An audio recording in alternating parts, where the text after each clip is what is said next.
Sündmusele reageerisid Kesklinna Muuga ja Lilleküla põhipäästeautod ning Lilleküla puistekonteiner.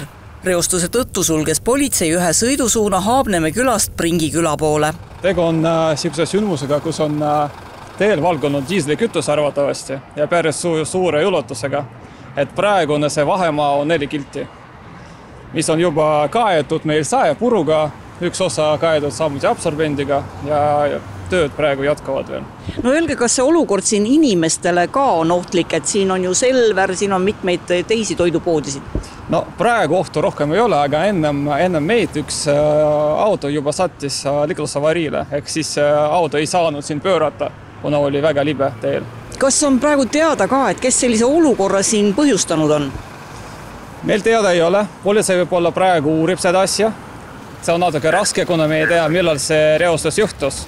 Ja suure tõenäosusega tegu oli veoautoga, sest kuna see reostus on nii suur, et tavasõiduautos nii palju kütust lihtsalt ei ole.